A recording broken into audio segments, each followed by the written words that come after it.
150 days, 100 books, all in my ears, in audiobook form. Now, the title's a little misleading, but I read 100 books is more catchy than I listened to 100 audiobooks. In my defense, when you complete an audiobook recorded by Recorded Books, it ends with, "Thank you for being a Recorded Books reader."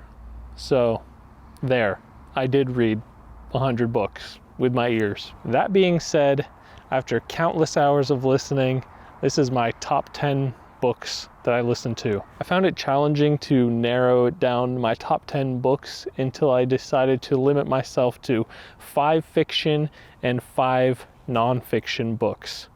So without further ado, this is my top 10 books. In the number 10 slot, I'm going to put Becoming by Michelle Obama. This was a really fascinating book for me because it provided a lot of insight and behind the scenes information on things that were happening when I was existing in the world. I really appreciate when a nonfiction book tells a person's whole life story. And Michelle Obama does a great job of this. It's got some when she was a child. It's got some of her life before she met Barack. It's got a romance element when they were courting each other. It's just a great book and a big recommend. In number 9, I'm going to put The Lighthouse Witches by C.J. Cook. This is a fiction novel. Without spoiling too much, this one's a kind of a scary book, but it has a fun little twist that I wasn't expecting when I listened to it. Now, it's been a while since I listened to it, but it's about a mother and her children. They go to a lighthouse. The mother is an artist. It's like a residency for her to be there. I think she's painting, or I could be completely wrong.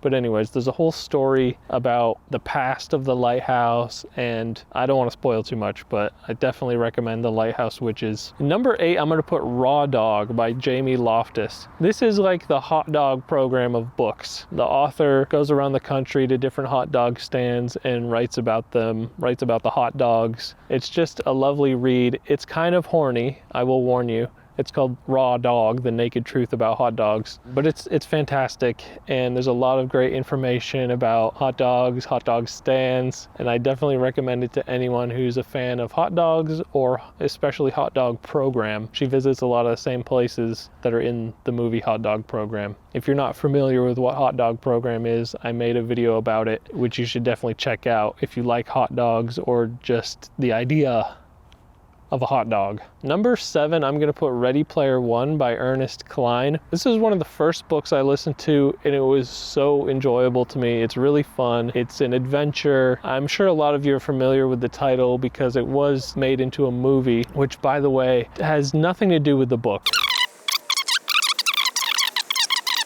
It's just wildly different than the book, which I enjoyed a lot. It was really fun. I recommend the book to anyone, especially if you like video games, you're gonna like the book. Number 6 is The Birthday Party by Stanley N. Alpert. This is a fantastic true story about a guy who is kidnapped. It holds you on the edge of your seat, and it's fascinating to read his firsthand experience of what it was like for him to be kidnapped and have his life threatened and everything like that. Definitely recommend if you like true crime. This book is probably for you. Number 5, I'm gonna put World War Z by Max Brooks. This book is a lot of fun. It's about the zombie apocalypse, and it jumps around to a bunch of different characters all over the world and how they're dealing with the zombie apocalypse, how it's affecting them. People from all different walks of life. If you like zombie stories, if you like thriller, action, definitely recommend this book. In number 4, I'm gonna put Red Notice by Bill Browder. I thought this was a fascinating nonfiction book about a guy who was into finances initially, and he invested in some Russian companies and eventually got into a lot of trouble with Russian authorities. So there's some crime, there's some espionage, there's some financial aspects to the book, a lot of different areas, and it's a real roller coaster of a story, true story. Definitely recommend if you like spy stuff or Cold War stuff. Really great book. Number 3, I'm gonna cheat a little bit and put the Lord of the Rings trilogy. This might not be for everyone, but I enjoyed it a lot. This is one of those books that's probably better in audio format because it's so long and in depth. There's a lot of detail going on, so it might be more enjoyable to have it read to you, because they kind of read like a history book. Like, there is so much going on, there's so much backstory for every individual character, which I really appreciate and I love. There's a lot of fun characters in the books that don't make it into the movies. I really appreciate like how in-depth it is. So if you like a lot of detail, definitely recommend Lord of the Rings. My number 2 book is The Wright Brothers by David McCullough. The Wright Brothers was a really fascinating story. The book is really well written, and it covers the story of the 2 brothers who invented the airplane, which I didn't know a lot about, and it